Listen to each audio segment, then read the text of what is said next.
कोई भी एक सॉलिड है और उस सॉलिड को अगर हम इमर्स करते हैं किसी भी लिक्विड के अंदर अगर सॉलिड को हम इमर्स करते हैं तो सॉलिड क्या होता है, सॉलिड अपने वॉल्यूम के बराबर लिक्विड वहाँ से डिस्प्लेस करेगा। डिस्प्लेस करने का मतलब है हटा देगा। जब वो लिक्विड को वहाँ से हटा देगा तो लिक्विड जितना उसने हटाया है उतने लिक्विड का हम वेट निकालेंगे, और वो जो वेट है ना वही अपथ्रस्ट क्या होता है, बॉयंट फोर्स। मतलब पानी जो बॉयंट फोर्स ऊपर की तरफ जो फोर्स लगाता है वो जो वेट ऑफ लिक्विड है ना वो उसी के इक्वल होता है। दोबारा बताता हूँ कि अगर मान लीजिए हमने कोई भी सॉलिड ब्लॉक लिया और सॉलिड ब्लॉक को हमने पानी में इमर्स कर दिया, डुबा दिया, तो जब हम उसको पानी में डुबाते हैं तो वो क्या करेगा, वो सॉलिड ब्लॉक जो है वो अपने वॉल्यूम के बराबर जितना उसका खुद का वॉल्यूम है वो उतना लिक्विड जो है वो वहाँ से डिस्प्लेस कर देगा। डिस्प्लेस करने का मतलब हटा देगा। जब हटा देगा तो हटाने के बाद में जितना लिक्विड उसने हटाया है उस लिक्विड का वेट निकालेंगे। वेट कैसे निकालेंगे, उस लिक्विड का मास इंटू जी। जी क्या होता है, तो 9.8 एक्सेलरेशन ड्यू टू ग्रेविटी, तो वो वेट आ जाएगा। तो जो उस पर अपथ्रस्ट लग रहा है ना, अपवर्ड फोर्स लग रहा है, वो उसके वेट के ही बराबर होता है। सभी को क्लियर, लिक्विड जितना उसने डिस्प्लेस करा उसके वेट के बराबर होता है। This is Archimedes principal. अब आगे चलते हैं।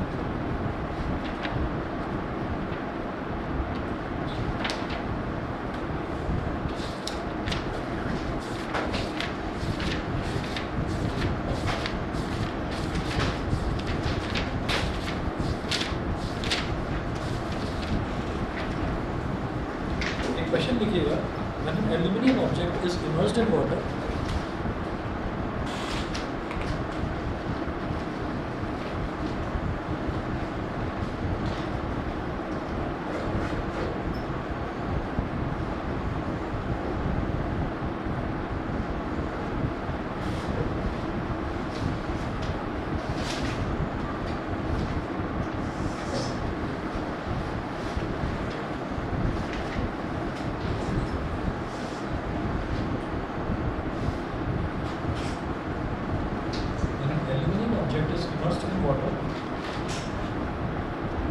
it displaces 5 kilogram of water.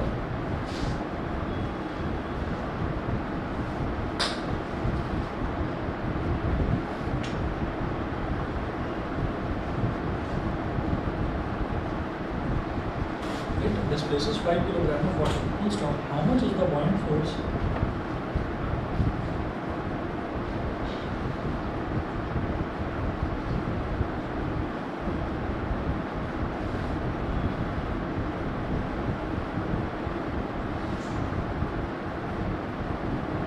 Is the buoyant force acting on the aluminium object in newtons.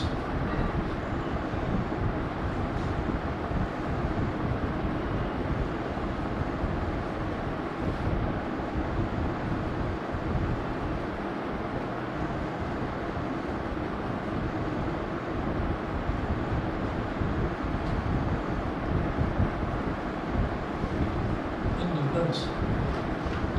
Bracket में लिखें take G is equal to 10 meter per second square.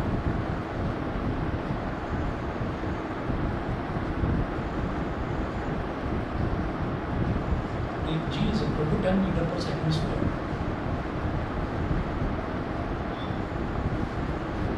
ठीक है, अब देखिए when an aluminium object is immersed in water, एक aluminium object है उसको पानी में इमर्स कर दिया जाता है, डुबा दिया जाता है पानी के अंदर। When an aluminium object is immersed in water, it displaces 5 kilogram of water. तो उसने कितना वाटर डिस्प्लेस कर दिया, 5 किलोग्राम। तो हम क्या लिखेंगे, according to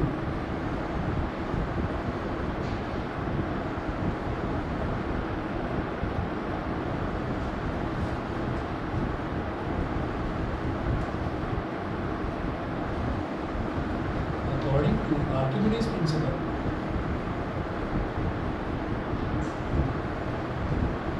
buoyant force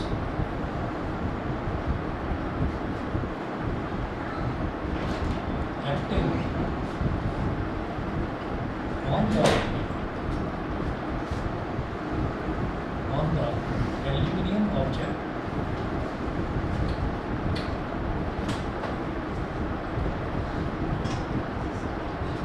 according to Archimedes' principle, buoyant force acting on the aluminium object is equal to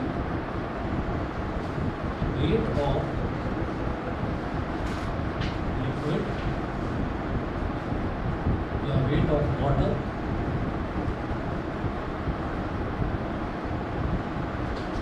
displaced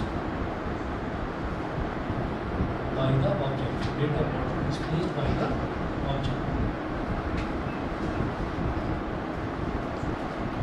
Weight of water displaced by the object.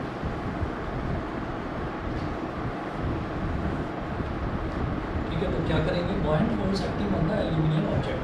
Aluminium object पर जो buoyant force है मुझे वही निकालना। तो weight of water displaced by the object, तो उसने कितना वाटर डिस्प्लेस कर रहा है वो 5 किलोग्राम, और जी कितना दे रखा है 10 मीटर पर सेकंड स्क्वायर, इसके बराबर हो जाएगा इसका वेट। लिक्विड उसने जितना डिस्प्लेस करा है उसका वेट किसके बराबर हो जाएगा, लिक्विड का mass into acceleration into gravity M into G. ठीक है, एम कितना है 5 और जी कितना है 10, तो 5 इंटू 10 प्लस 50 न्यूटन। बताइए जी, क्लियर है? ठीक है, इसके बाद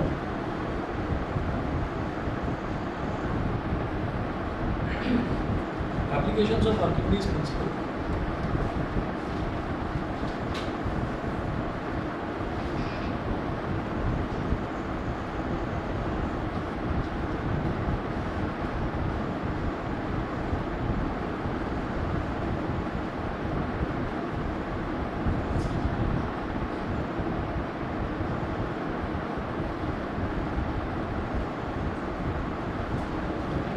आर्किमिडीज प्रिंसिपल के एप्लीकेशंस क्या क्या हैं? तो पहली एप्लीकेशन देखिएगा, it is used in determining the relative density of a substance.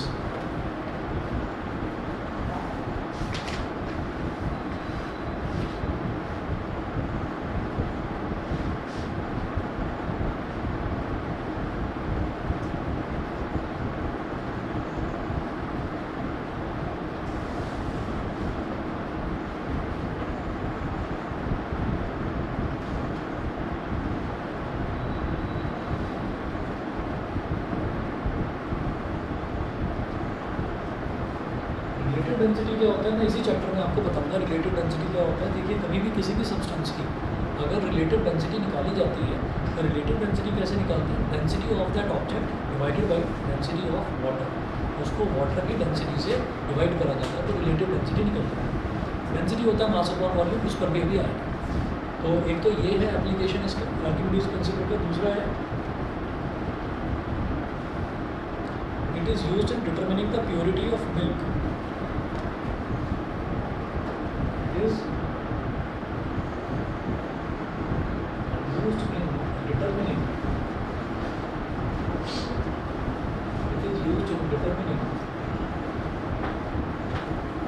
the purity of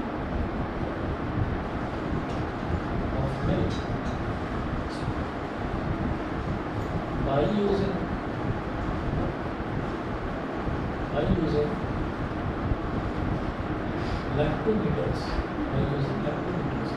तो प्योरिटी ऑफ मिल्क का मतलब क्या है कि देखिए मिल्क में कितना पानी मिला रखा है। ठीक है, तो हम ये कहेंगे कि मिल्क में अगर ज़्यादा पानी मिला रखा है तो हम कहेंगे कि भाई प्योर नहीं है, आपने मिलावट करके दे दिया, आपने ज़्यादा पानी मिलाकर दे दिया। तो उसकी प्योरिटी कैसे कैलकुलेट होगी, हम ये देखेंगे कि किसी भी ऑब्जेक्ट को उसके अंदर में डुबाया जाता है। ठीक है, तो लैक्टोमीटर में कंसेप्ट लैक्टोमीटर का ये होता है कि उसको ये देखा जाता है कि प्योर मिल्क के अंदर जो लैक्टोमीटर है, जब उसको डिप करा जाता है तो लैक्टोमीटर कितना ऊपर आ रहा है। कितना ऊपर आ रहा है मतलब कैसे पता चलेगा कि भाई उस पर कितनी फोर्स लग रही है नीचे से ऊपर की तरफ। नीचे से ऊपर की तरफ लगने वाली फोर्स को ही तो हम अपवर्ड फोर्स या अपथ्रस्ट बोलते हैं। तो कितना अपथ्रस्ट उस पर लग रहा है, तो ये आर्किमिडीज प्रिंसिपल में ही तो निकाला जाता है। अपवर्ड फोर्स जिसको हम बॉयंट फोर्स बोलते हैं, ये आर्किमिडीज प्रिंसिपल में ही तो कैलकुलेट करी जाती है ये चीज़। तो प्योर मिल्क का हमको पता है कि प्योर मिल्क में लैक्टोमीटर इतना ऊपर उठेगा। ठीक है, अब अगर मान लीजिए कि इम्प्योर मिल्क है तो वो उतना ऊपर नहीं उठेगा, थोड़ा कम ऊपर उठेगा। तो कम ऊपर क्यों उठेगा, आप समझ जाएंगे कि अच्छा इसका मतलब इसमें पानी मिला रखा है, पानी मिला रखा है तो इसका मतलब इसकी डेंसिटी थोड़ी सी कम हो गई है। ठीक है ना, डेंसिटी का मतलब होता है किसी भी चीज़ का घनापन, कोई चीज़ कितनी घनी है। ठीक है, उसको कहते हैं डेंस है, और आप उसमें जितना पानी मिलाते जाएंगे उसकी डेंसिटी धीरे धीरे धीरे धीरे कम होती जाएगी। ठीक है, तो अब देखिएगा, और अगर मान लीजिए बहुत ज़्यादा पानी मिला दिया, बहुत ज़्यादा पानी मिला दिया तो डेंसिटी बहुत कम हो गई, तो वो लैक्टोमीटर उसके अंदर डूब ही जाएगा। ठीक है, लैक्टोमीटर अंदर डूब जाएगा, इसका मतलब क्या, अपवर्ड फोर्स यानी कि अपथ्रस्ट उस पर लग ही नहीं रहा है, क्योंकि आपने उसकी डेंसिटी इतनी कम कर दी। मैंने आपको कल एक एग्जांपल भी दिया था कि स्विमिंग पूल में इंसान डूब सकता है, लेकिन जो समंदर का पानी है उसमें वो डूबता नहीं है। रीज़न क्या है? समंदर के पानी की डेंसिटी ज़्यादा होती है, क्योंकि उसके अंदर सॉल्ट होता है, सैंड होता है, माइका होता है, मिट्टी होती है, बहुत सारी चीज़ें होती हैं। तो इस वजह से उसकी डेंसिटी ज़्यादा होती है, तो समंदर में वो डूबता नहीं है। It is easier to swim in sea water than in normal water, than in swimming pool. Swimming pool में स्विम करना मुश्किल है, वहाँ स्विम करना कंपेरेटिवली ईजी है। तो एक ये एप्लीकेशन हुआ इसका, ठीक है। दूसरा दिव्यांश ये ना बंद करो थोड़ा सा, स्पुश कर देना, आवाज़ आ जाएगी उसमें। Thank you. फोर्थ देखिए, it is used in designing ships and submarines.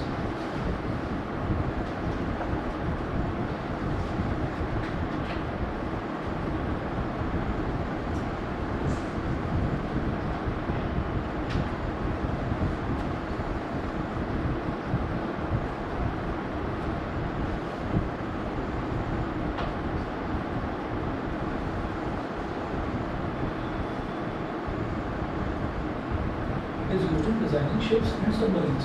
तो सबमरीन्स का क्या कॉन्सेप्ट होता है? सबमरीन्स पानी के नीचे जो है वो रहती हैं, तो पानी के नीचे रहती हैं। शिप्स जो हैं वो शिप्स पानी के ऊपर रहते हैं।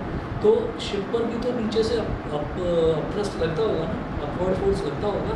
तो आर्किमिडीज प्रिंसिपल यूज़ करा जाता है, ये देखा जाता है कि शिप की डेंसिटी हमको कितनी रखनी है, शिप पर हम मैक्सिमम कितना सामान लोड कर सकते हैं। तो उसकी शिप की लोड कैरिंग कैपेसिटी होती है कि उस पर इतना सामान रखा जा सकता है। उससे ज़्यादा सामान रखोगे तो शिप की डेंसिटी इतनी ज़्यादा हो जाएगी कि पानी की ज़्यादा डेंसिटी भी उसको होल्ड नहीं कर पाएगी, तो वो डूब जाएगा उसके, ठीक है। और जो अपथ्रस्ट है, अपथ्रस्ट को ध्यान में रख के आर्किमिडीज प्रिंसिपल लगाकर ही शिप्स को डिज़ाइन करा जाता है, ताकि उस पर प्रॉपर अपथ्रस्ट लगता रहे। अगर अपथ्रस्ट ना हो तो शिप कैसे पानी पर फ्लोट करेगी? तो फ्लोट ही नहीं कर पाएगी। भाई अपवर्ड फोर्स लग रहा है उस पर, तभी तो वो पानी के ऊपर है, नहीं तो वो पानी के नीचे होगा। अच्छा, सबमरीन जो है, सबमरीन में भी ये देखा जाता है कि सबमरीन पानी के नीचे चलती है, लेकिन पानी के कितना नीचे चलती है ऐसा थोड़ी है कि बिल्कुल समंदर के बिल्कुल लोअर जो सी बेड होता है बिल्कुल ज़मीन पर ही लगकर चल रही है, ऐसा नहीं होता। वो पानी के नीचे चलती है, लेकिन जो ग्राउंड लेवल है, ग्राउंड लेवल से ऊपर उठकर चलती है, बीच में चलती है। तो उसमें भी ये देखा जाता है कि भाई अपथ्रस्ट लगे, थोड़ा लगे। ज़्यादा अपथ्रस्ट लगेगा तो सबमरीन ही ऊपर आ जाएगी, ठीक है। तो अपथ्रस्ट थोड़ा लगे, इतना लगे कि वो पानी के नीचे डूब कर और फिर चलती है, बस इतना। तो ये सारी चीज़ें आर्किमिडीज प्रिंसिपल पर बेस्ड होती हैं। तो ये 3 एप्लीकेशन हैं, बहुत हैं। उसके बाद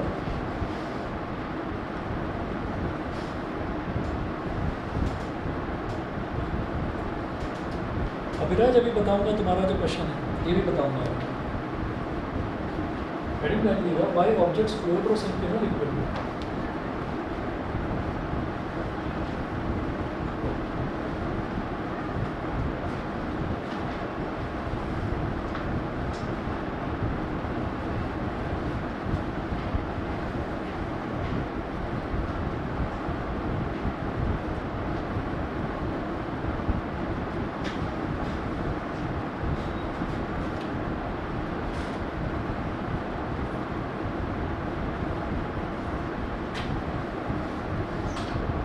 Why objects float or sink in a liquid?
Why objects float or sink in a liquid?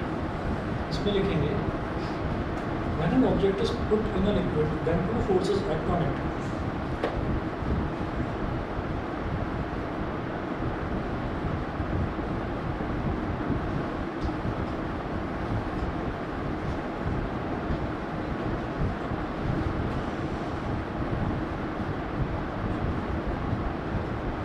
when an object is put in a liquid, then two forces act on it.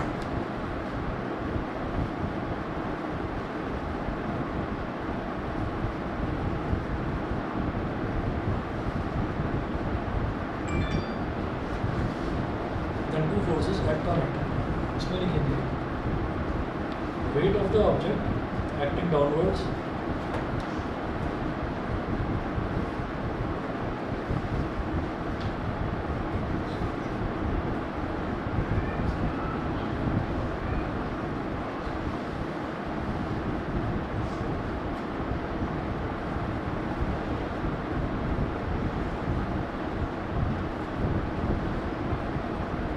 of the object acting downwards. Second लिखेंगे buoyant force or upthrust acting upwards.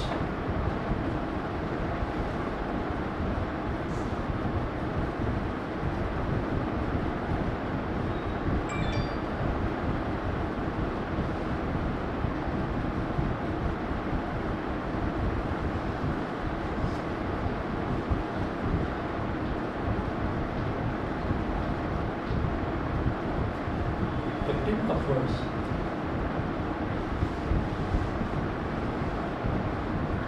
तो अगर किसी भी body को या किसी भी object को किसी लिक्विड में डुबाया जाता है तो उसमें दो तरीके की फोर्सेस एक्ट करती हैं. तो एक फोर्स क्या है, उस लिक्विड की लगने वाली बॉयंट फोर्स जो उसको ऊपर की तरफ थोड़ा सा पुश करती है.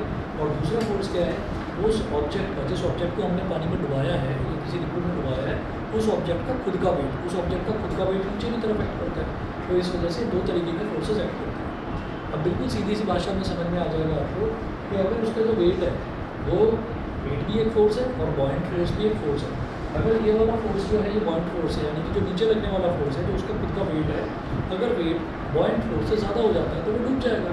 और अगर बॉयंट फोर्स वेट से ज़्यादा हो जाएगा तो फिर वो फ्लोट करता रहेगा, वो ऊपर तैरता रहेगा. ऐसा होता है.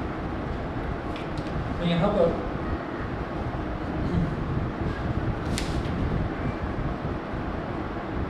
नोट करिएगा, an object will float in a liquid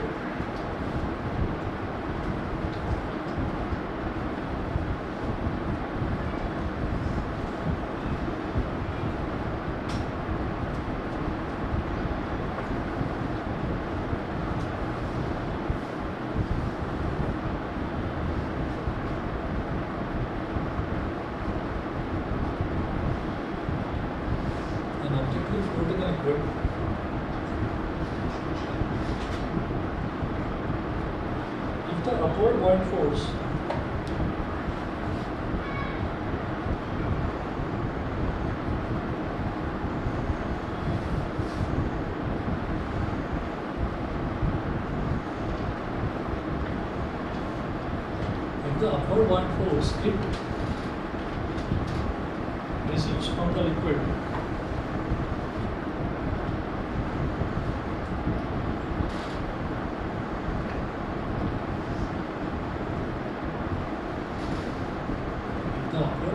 it receives from the liquid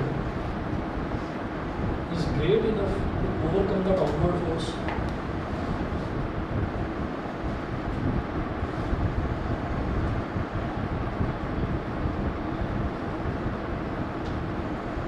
Is great enough to overcome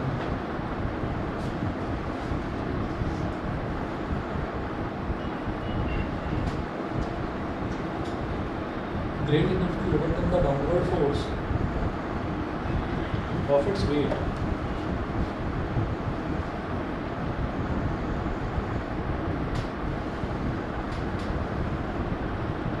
अगर जो अपवर्ड फोर्स है ना, लिक्विड जो अपवर्ड फोर्स ऊपर की तरफ जो फोर्स लगा रहा है, अगर वो उसका जो डाउनवर्ड फोर्स है, ऑब्जेक्ट का जो डाउनवर्ड फोर्स है, डाउनवर्ड फोर्स किसकी वजह से लग रहा है, उसके खुद के वेट की वजह से.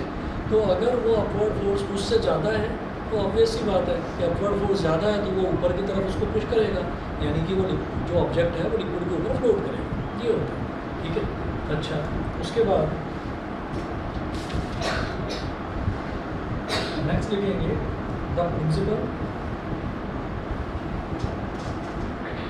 Principal of flotation.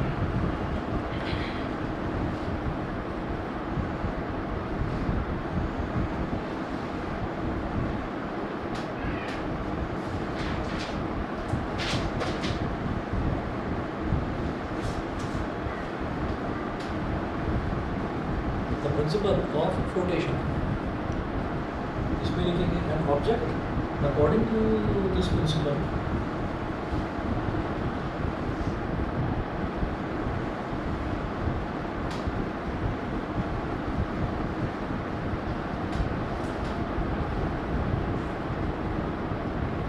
this principle, an object will float in the liquid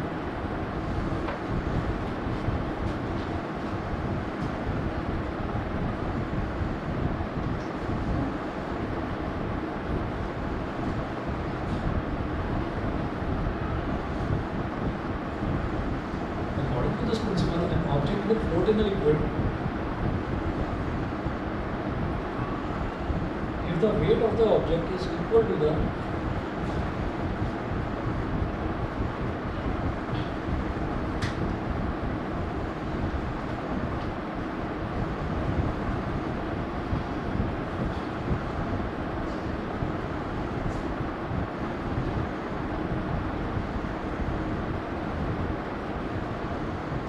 weight of the object is equal to the weight of liquid displaced by it.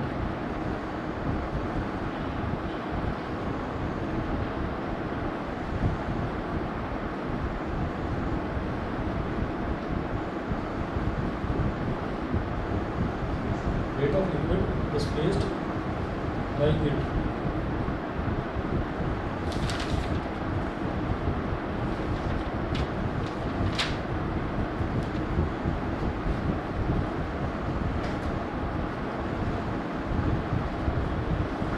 Liquid displaced by heat, ठीक है। इसी चीज़ को एक equation की form में लिख लीजिए, यहीं पर लिखेंगे वेट ऑफ ऑब्जेक्ट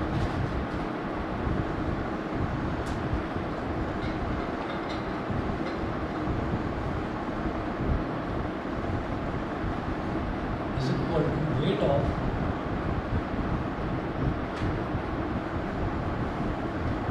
लिक्विड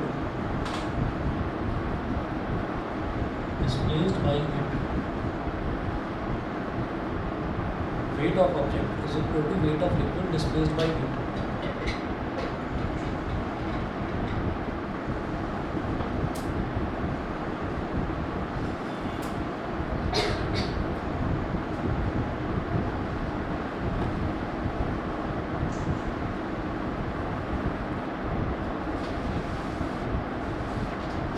अब ऐसा मानते हैं पानी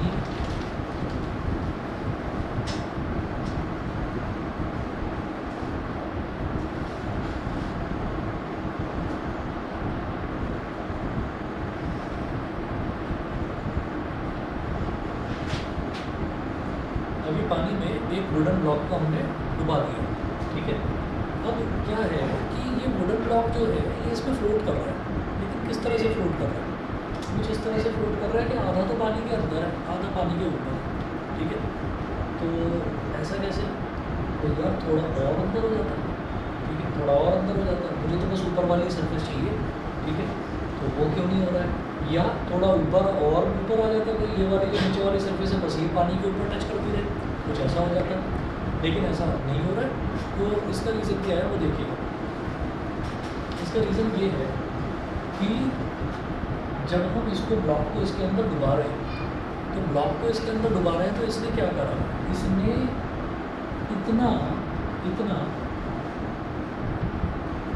मतलब जितना ही इसके अंदर गया, पानी के अंदर गया, इसने इतना लिक्विड डिस्प्लेस कर दिया, लिक्विड यहाँ से हटा दिया इतना, ठीक है।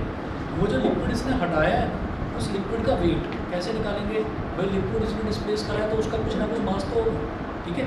उसमें जी मल्टीप्लाई कर देंगे तो लिक्विड का वेट आ जाएगा। वो जो वेट है ना, वो इतने ही वेट के बराबर है, मतलब पूरे वुडन ब्लॉक के वेट के बराबर नहीं, वुडन ब्लॉक जितना इसके अंदर डूबा है उतने ही वेट के बराबर है। तो यहाँ पर आपके दोनों ही जो फोर्सेस हैं, एक फोर्स जो इसको नीचे की तरफ पुल कर रहा है और एक फोर्स जो इसको ऊपर की तरफ पुश कर रहा है, तो उन दोनों फोर्सेस ने एक दूसरे को कैंसिल आउट कर दिया। मेरी बात समझ में आ गई?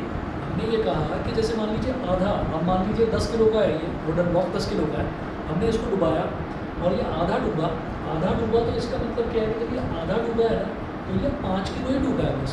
तो तो इसका मतलब ये 5 किलो ही वहाँ से पानी को हटा रहा होगा, यहाँ से 5 किलो पानी को ही हटा रहा होगा। तो वो जो दोनों चीज़ें जब इक्वल हो जाती हैं, यानी कि वेट ऑफ ऑब्जेक्ट और wait of liquid displaced by it, जब दोनों चीज़ें इक्वल हो जाती हैं तो उस इंस्टेंट पर आकर वो रुक जाता है। आपने ऐसे ही नोटिस करा होगा जब आप फ्लोट उसको देखते हैं, शिप को देखते हैं या किसी बोट को देखते हैं, तो बोट का क्या होता है, बोट पूरी थोड़ी डूब जाती है अंदर, कि पूरी डूब गई बस ऊपर ऊपर का सर्फेस है कि हाँ भाई यहाँ पर बैठ जाए, नहीं ना। और ऐसा भी नहीं होता कि पूरी ऊपर की तरफ रहेगी। भाई बोट जब फ्लोट करती है पानी में, तो ये पानी है, मान लीजिए ये पानी है, तो बोट इसके ऊपर ऐसे थोड़ी रहती है, इस तरह से थोड़ी रहती है, थोड़ी तो डूबती है ना अंदर, तो वो इतनी डूब जाती है, लगभग इतनी आ जाती है पानी के अंदर। और जब इतनी पानी के अंदर आ गई तो इसका मतलब क्या है कि ये जो नीचे वाला वेट है ना बोट का, जो नीचे वाला हिस्सा है उसका वेट उतना ही है जितना लिक्विड उसने डिस्प्लेस करा। तो वहाँ पर हमारा डाउनवर्ड फोर्स और अपवर्ड फोर्स जो बॉइंट फोर्स है वो इक्वल एंड अपोजिट हो गए, उन दोनों ने एक दूसरे को कैंसिल आउट कर दिया। तो बस वहीं तक वो डूबेगी और फिर उसके बाद फ्लोट करने लगेगी। तो प्रिंसिपल ऑफ फ्लोटेशन में आप ये याद रखिए। उसके बाद हमें ना एक चीज़ ये देखनी होती है कि कुछ ऑब्जेक्ट्स जो हैं वो पानी में डूब जाते हैं और कुछ ऑब्जेक्ट्स जो हैं वो पानी में नहीं डूबते। तो जो वेट वाला कॉन्सेप्ट है ना, ये थोड़ा सा कन्फ्यूजिंग है, थोड़ा सा लेंदी भी है। वेट से ज़्यादा अच्छा कॉन्सेप्ट जो है वो डेंसिटी का है। वो डेंसिटी वाला अभी आपको बताता हूँ। आप नेक्स्ट लिखेंगे, हेडिंग डालिएगा density.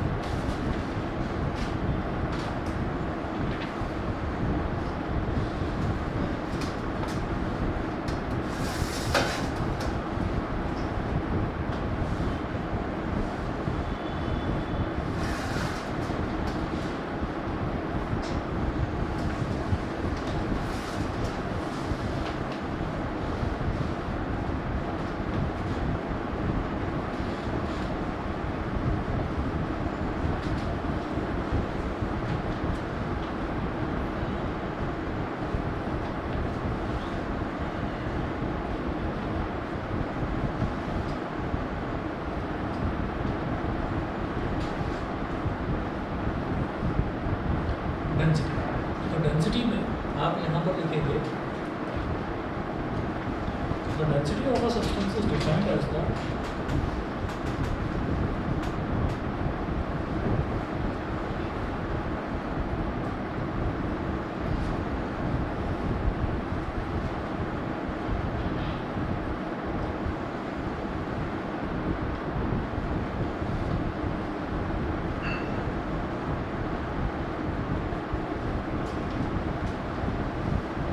of a substance is defined as the mass of the substance per unit volume.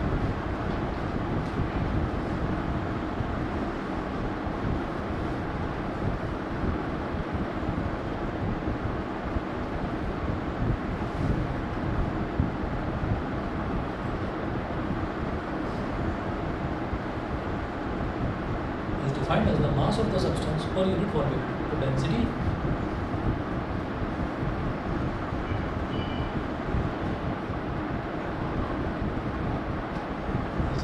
mass upon volume.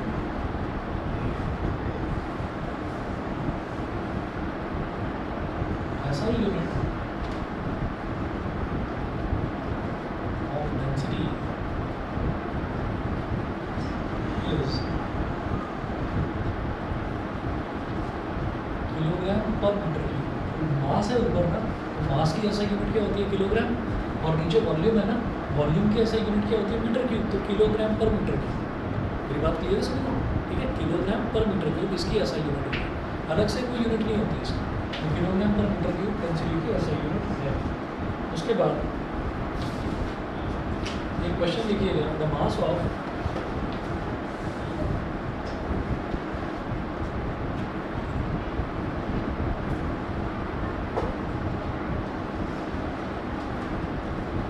of 2 meter cube of steel is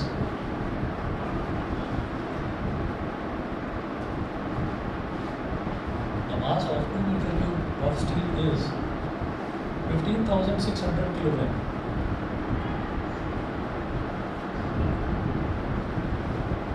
15,600 kilogram. Full stop. Calculate the density of steel in SI units. Calculate calculate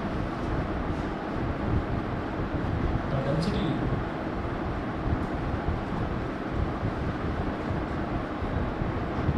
of steel in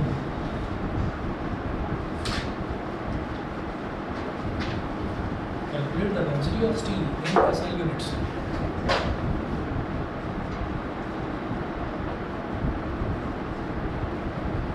So density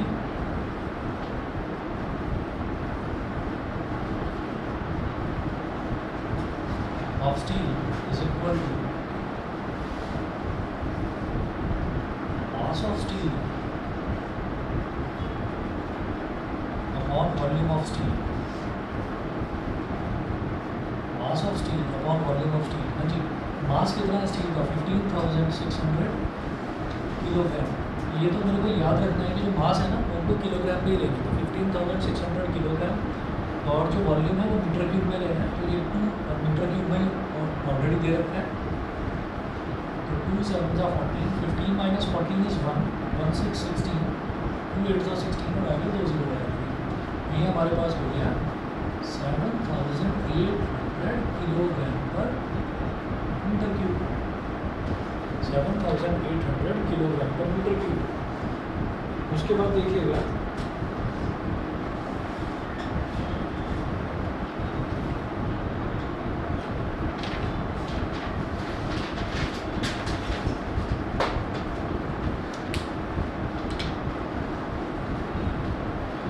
note करके लिखेंगे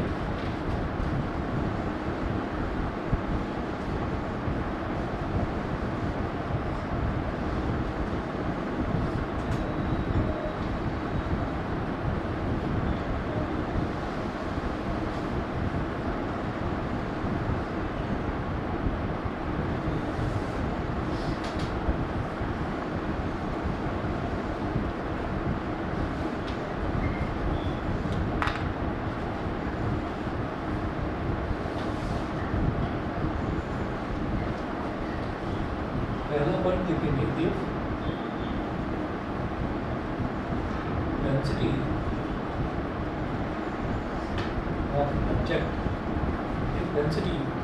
of object is greater than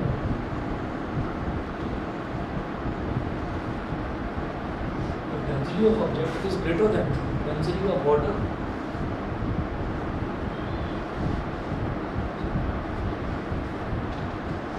object will sink.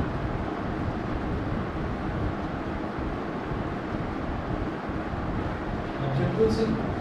अगर object की density जो है वो water की density से ज़्यादा है तो ऑब्जेक्ट विल सिंक। ठीक है, अब देखिए जब हम ऑब्जेक्ट की बात कर रहे हैं तो हम जनरली यही बात कर रहे हैं कि ऑब्जेक्ट को पानी में डुबाया जाता है। ठीक, कोई कहने लगे कि नहीं पेट्रोल में डुबाना है, कोई कहने लगे कि नहीं दूध के अंदर डुबाना है। ठीक है, तो वो अलग चीज़ है। फिर आप समझ जाएंगे कि फिर मैं डेंसिटी ऑफ वाटर ना लेकर मैं डेंसिटी ऑफ पेट्रोल या डेंसिटी ऑफ मिल्क लूँ। ठीक है, तो ऑब्जेक्ट की डेंसिटी अगर वाटर की डेंसिटी से ज़्यादा है तो ऑब्वियस सी बात है कि ऑब्जेक्ट डेंसिटी ज़्यादा है उसकी, यानी कि ज़्यादा घना है, तो वो डूब भी जाएगा। उसके बाद अगली बात करते हैं इसकी। सेकंड देखिएगा,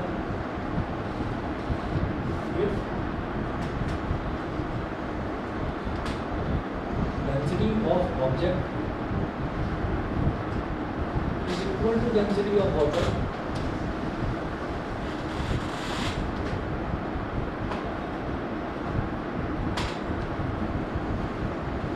object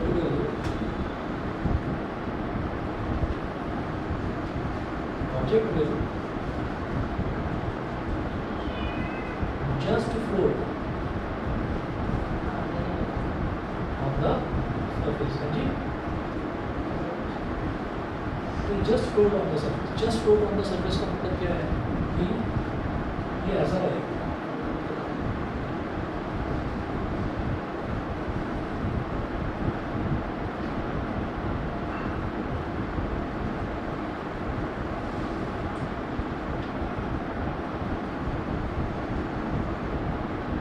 डूब गया पूरी तरीके से, लेकिन डूबा भी नहीं। और डेंसिटी ऑब्जेक्ट की भी और डेंसिटी वाटर की भी, दोनों की बिल्कुल सेम है। ठीक है, तो बस ऊपर वाला सरफेस हल्का हल्का नज़र आता रहेगा, लेकिन डूब चुका है। ठीक है, पूरी तरह से अंदर नहीं जा रहा है, ठीक है, लेकिन इस तरीके से will just float on the surface, just float मतलब बस जरा सा दिखता रहेगा ऊपर, इस तरह से फ्लोट। थर्ड देखिए,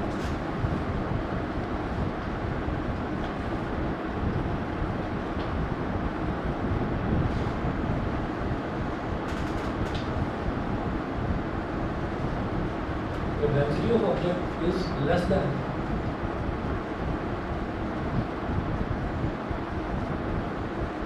density of water. The density of object is less than density of water.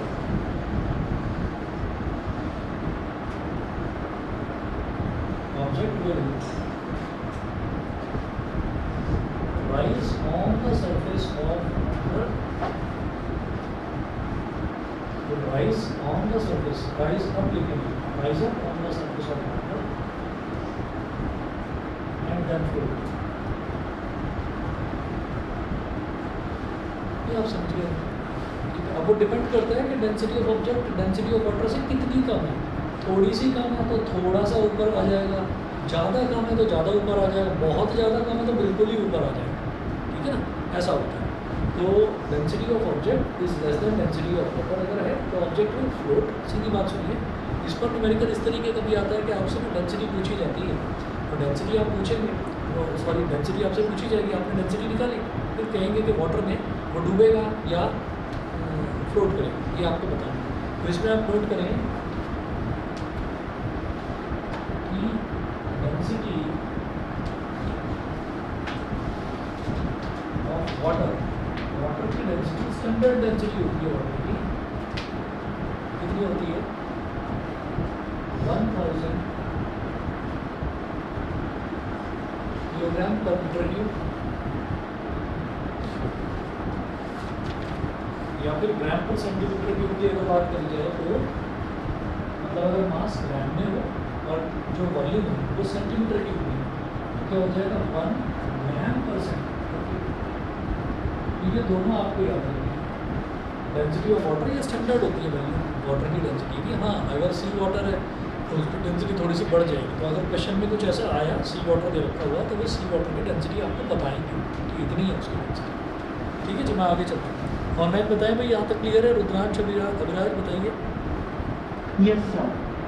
ठीक है, अब एक क्वेश्चन नोट करिएगा।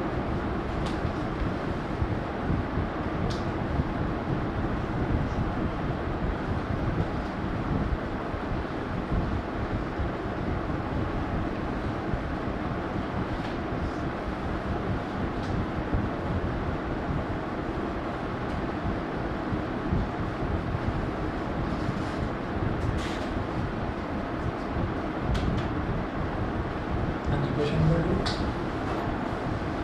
An object of mass 50 gram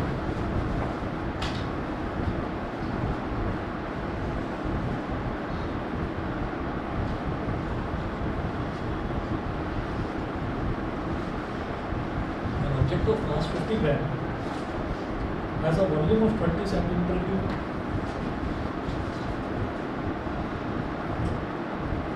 has a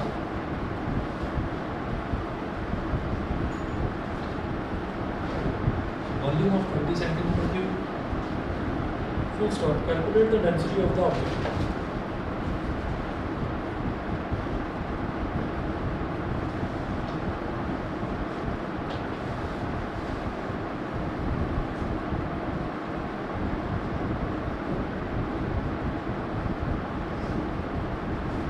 Calculate the density of the object.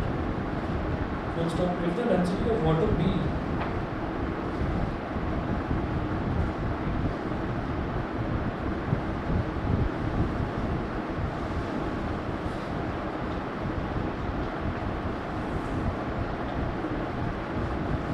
gram per centimeter cube.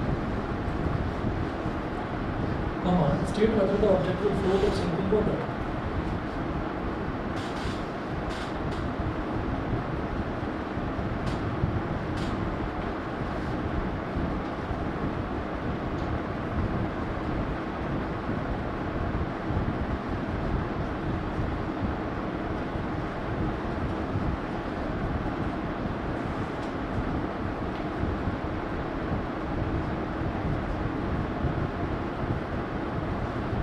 इसमें देखिएगा object है, object का मास दे रखा है 50 ग्राम और उसकी वॉल्यूम दे रखी है 20 सेंटीमीटर क्यूब। ठीक है, ऑब्जेक्ट का क्या बताइए, ये है 1 ग्राम पर सेंटीमीटर। अगर सेंटीमीटर क्यूब में वॉल्यूम दे रखी है तो सेंटीमीटर क्यूब। ठीक है, मास अगर ग्राम में है और वॉल्यूम सेंटीमीटर क्यूब में है तो मतलब तो डेंसिटी ऐसे निकाली जाएगी ग्राम पर सेंटीमीटर क्यूब में। मास अगर किलोग्राम में है और डेंसिटी मीटर क्यूब में है तो किलोग्राम पर मीटर क्यूब। तो ये स्टैंडर्ड डेंसिटी है वाटर की जो हमें याद रखनी है। जैसे इस क्वेश्चन में देखिए दे रखा है द डेंसिटी ऑफ वाटर को 1 ग्राम पर सेंटीमीटर क्यूब। नहीं भी दे रखा होता तो हमें याद रखनी चाहिए। ठीक है, अब देखिएगा ऑब्जेक्ट की डेंसिटी,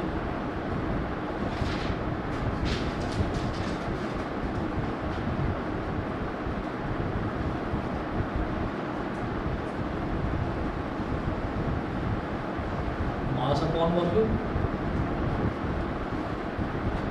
मास कितना है 50 ग्राम, वॉल्यूम है 20 सेंटीमीटर क्यूब।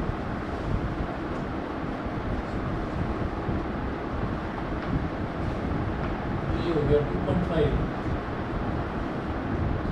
ग्राम पर centimetre cube density of object.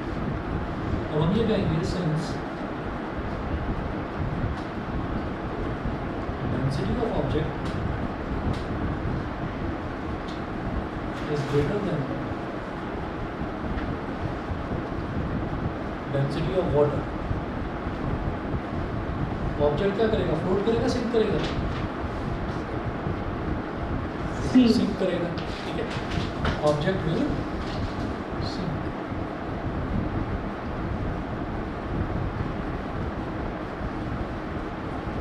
अब एक और एग्जांपल लेते हैं, प्रैक्टिकल एग्जांपल करके देख सकते हैं आप आराम से। क्या होता है कि अगर मान लीजिए हमारे पास एक क्रिकेट की बॉल है। क्रिकेट की बॉल जो है वो जनरली किसकी होती है, लेदर की बॉल होती है। बाहर से लेदर की कवरिंग होती है और अंदर से बड़ी सॉलिड होती है, मतलब अंदर उसके अंदर हार्ड मटेरियल पूरा भरा हुआ होता है, तो सॉलिड बॉल होती है क्रिकेट की बॉल। तो क्रिकेट की बॉल बड़ी सॉलिड होती है, तो क्रिकेट की बॉल को अगर मैंने लिया और मैंने पानी में डुबा दिया तो सीधा डूब जाएगी। रीज़न क्या है कि क्रिकेट की बॉल की जो डेंसिटी है वो पानी से बहुत ज़्यादा होती है, तो इसलिए क्रिकेट बॉल सीधा सिंक कर जाएगी। वहीं अगर हम टेनिस की बॉल लेकर आए या कोई प्लास्टिक की ऐसी बॉल लेकर आए जो अंदर से खोखली हो, अंदर से अगर कोई चीज़ खोखली है तो इसका मतलब उसके अंदर एयर भरी हुई है। ठीक है ना, तो हम ये कहें कि अगर उसको हमने पानी में डुबाने की कोशिश करी तो भाई वो डूबेगी, वो फ्लोट करेगी। करके देख लेना प्रैक्टिकल बात, छोटा सा एग्जाम्पल। आप क्या करेंगे, लेदर की बॉल को अगर आपने डाला डूब जाएगी। टेनिस की बॉल को या प्लास्टिक की बॉल जो अंदर से खोखली है उसको अगर डुबाया तो वो डूबेगी नहीं, वो फ्लोट करती रहेगी। रीज़न वही है कि जिसके अंदर एयर भरी हुई है उसकी डेंसिटी जो है वो कम हो चुकी है। ठीक, अच्छा अब एक क्वेश्चन पूछा है अभिराज ने,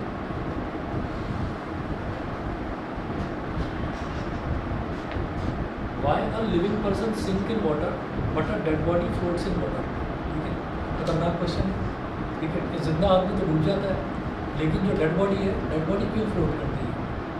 तो अगर आप लोगों ने देखा हो तो ठीक है, नहीं देखा हो तो मैं बता देता हूँ। जब किसी की डेथ होती है तो जब डेथ होती है तो उसमें उसके ना कानों में और नाक में रुई लगा दी जाती है।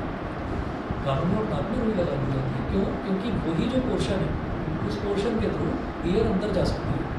तो अगर किसी की बॉडी मतलब अगर किसी की डेथ हो चुकी है तो उसकी कानों में और नाक में रुई लगा दी जाती है। उसका रीज़न ये है कि जब इंसान ज़िंदा होता है तो जब वो ज़िंदा होता है तब क्या होता है, तब वो लगातार ना सांस ले रहा होता है, सांस लेता है सांस छोड़ता है, सांस लेता है सांस छोड़ता है। तो ये प्रोसीजर लगातार चलता रहता है, हार्ट काम कर रहा है ना, और ब्लड फ्लो कर रहा है बॉडी के अंदर। तो उस दौरान क्या होता है, उस दौरान सांस ले भी रहा है और सांस छोड़ भी रहा है। तो है क्या कि वो चीज़ ना बैलेंस हो रखी है कि जितनी सांस ली उतनी ही सांस उसने छोड़ भी ली। या कोई ऐसा है कि सांस ले तो बड़ी जोर से रहा है लेकिन छोड़ रहा है जरा सी, बस ली तो बहुत ज़्यादा सांस लेकिन छोड़ बस अपनी छोड़ के खींच रहा है पूरी सांस। ऐसा नहीं होता है ना। योगा करते टाइम कुछ ऐसा होता हो तो बात अलग है, मैं करता नहीं हूँ, मुझे पता भी नहीं है। तो इसलिए मैं बता रहा हूँ कि जितनी सांस लेता है इंसान उतनी ही सांस छोड़ता है। ब्रीदिंग रेट अगर किसी का हायर है तो वो ज़्यादा ही सांस ले रहा है और ज़्यादा ही सांस छोड़ रहा है। तो वो दोनों चीज़ें कि जितनी सांस ली उतनी छोड़ दी, वो तो बैलेंस हो गई, वो तो बैलेंस हो गई। तो इसका मतलब क्या है कि बॉडी की ना डेंसिटी वो ज़्यादा है जब वो आदमी ज़िंदा है। क्योंकि वो जितनी सांस ले रहा है उतनी सांस छोड़ रहा है, तो हवा अंदर बेसिकली ज़्यादा है नहीं, जितनी उसने खींची उतनी छोड़ भी दी, तो वो बैलेंस हो रखी है। अब बात करते हैं कि कोई इंसान है जिसकी डेथ हो चुकी है, यानी कि अब वो डेड बॉडी है, तो डेड बॉडी है और डेड बॉडी का जो नॉस्ट्रल्स हैं और जो कान के जो होल्स हैं इनको बंद नहीं करा गया।